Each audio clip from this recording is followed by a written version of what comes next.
Fala, guerreiros de Athena, aqui quem fala é o Sérgio Barros, e no vídeo de hoje vamos falar as coisas que podiam ser melhores em Cavaleiros do Zodíaco. Só que diferente do vídeo anterior, que eu pensei nas coisas que podiam melhorar, dessa vez eu peguei as sugestões que vocês mandaram lá no post da aba Comunidade e eu apenas vou desenvolver argumentos em cima dessas tais sugestões. Então já vai deixando aquele like gostoso, se inscreva no canal e falamos de mais e sem mais enrolações. Vambora pro vídeo!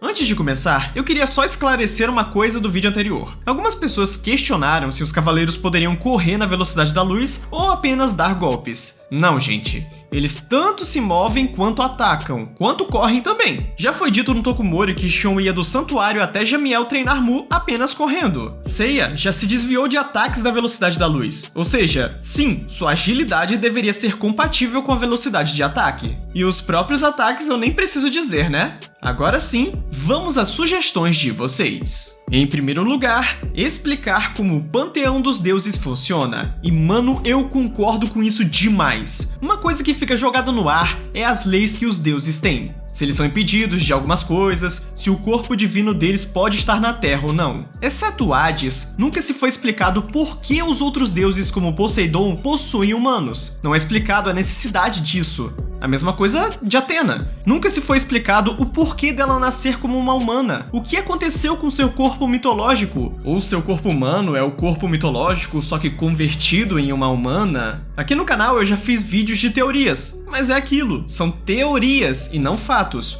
O que é oficial nunca foi dito. A política dos deuses a mesma coisa. Por que os deuses precisam de exército? Por que eles não se enfrentam logo diretamente? Qual a necessidade dos humanos nessa questão? Mano, Hades move planetas. Por que ele precisa de exército? E outra, se Athena é a deusa da Terra, por que os outros deuses podem atacar ela? Por que podem atacar seus domínios sem nenhuma impunidade? Mas ela, apenas por se defender, é tão recriminada. Mistérios e mais mistérios. Se eu pudesse escrever CDZ, com certeza eu deixaria isso claro em alguma parte. Dá pra se fazer uma explicaçãozinha rápida numa página de mangá apenas. Não tem mistério. Só pra explicar esses detalhes que faltam. Qual é, gente? Não é difícil.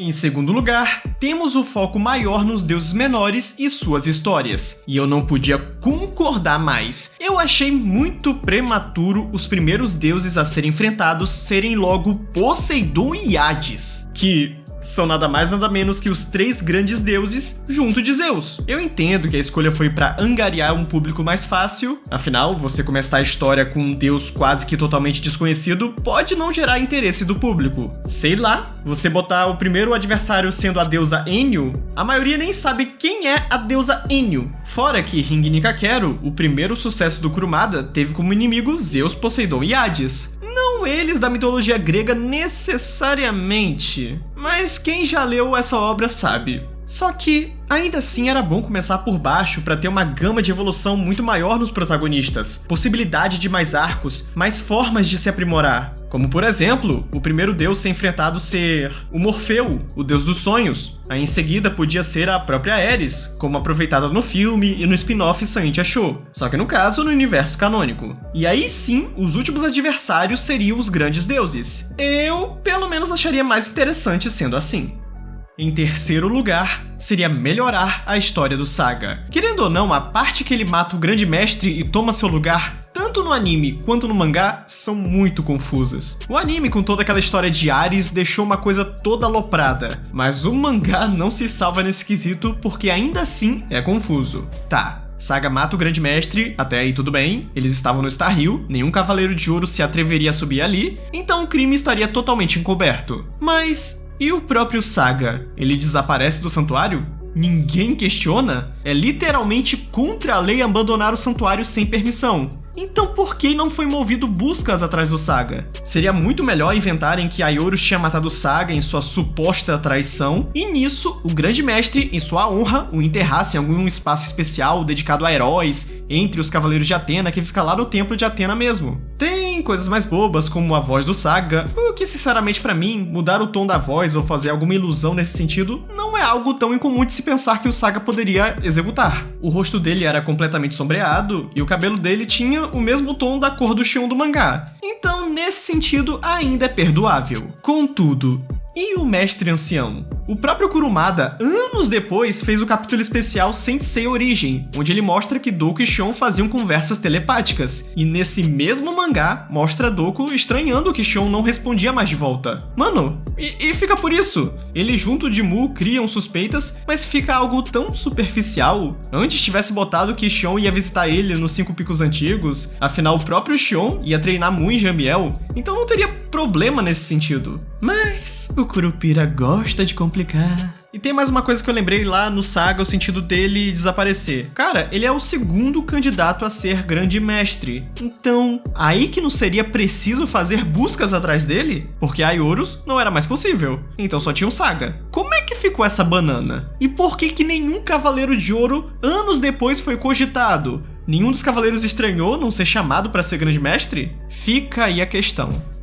Em quarto lugar, mostrar como é a ligação do santuário com o resto do mundo. Querendo ou não, no universo fictício de Saint Seiya, a Atena é a deusa da Terra. Sendo assim, o santuário devia ser algo de extrema autoridade dentro de todas as nações. Meio que isso é mostrado no spin-off episódio G. Lá vemos que alguns governos têm ciência dos cavaleiros e inclusive solicitam missões deles, mas no universo canônico isso não existe. Existe um local do mundo completamente ignorado, sendo que ninguém faz questão de esconder que existe. No primeiro capítulo do mangá, um padre já conta toda a história dos Cavaleiros de Atena, então não é como se eles necessariamente se escondessem do mundo. Então, como nunca ninguém temeu o santuário, temeu esses super-humanos? Ainda no primeiro capítulo, é dito que os cavaleiros interferiram na história. Só que o efeito colateral disso nunca foi mostrado? Então seria muito interessante a gente ver um grande figurão político interagindo com um santuário, com um grande mestre. Cara,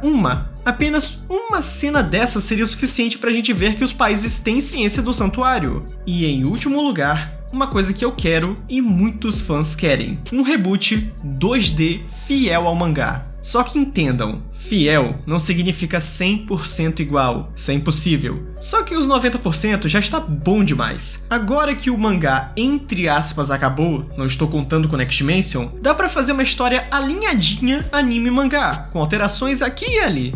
Entre as mudanças, a forma de evolução das armaduras seriam igual ao mangá, começariam com poucas partes e iriam aumentando. Só que eu não tô falando para as armaduras serem iguais às do mangá. Por mim, elas podem ter um design reformulado. Só que é interessante manter o esquema de evolução para dar uma identidade de transformação em CDZ, já que esse anime não tem transformações. Isso seria reproduzido pelas armaduras. Eu reduziria os 100 irmãos para 20, e desses 20 se fariam os 10 Cavaleiros de Bronze. Eu faria igual o Regoboot da Netflix, e essa é a única vez que vocês vão me ouvir falar isso, e eu faria com que a Seika desde muito pequena seja separada do Seiya, para o mistério Marin é ou não a Seika fazer mais sentido. Eu deixaria todas as explicações detalhadas do mangá e ainda acrescentaria explicações que só existem em material extra ao mangá, só que oficial. Enfim, eu faria um Cavaleiros do Zodíaco que fizesse mais sentido, mais amarradinho, com menos furos e com desenvolvimento melhor. Sobre a idade,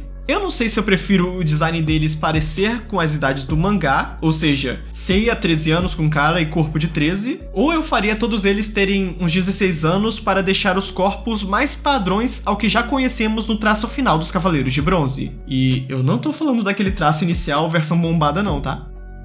E é isso, guerreiros, espero que tenham gostado. Se gostaram, deixa aquele like gostoso. Eu vou tentar deixar um post na aba comunidade pedindo mais sugestões de vocês para algo que vocês acham que poderia melhorar em CDZ. O quanto vocês puderem ser mais claros, melhor. Não se esqueçam de me seguir nas redes sociais, estão todas na descrição. E não se esqueçam de comprar a minha camiseta. Ela está linda e está também na descrição. Eu vou ficando por aqui. Até a próxima. Valeu!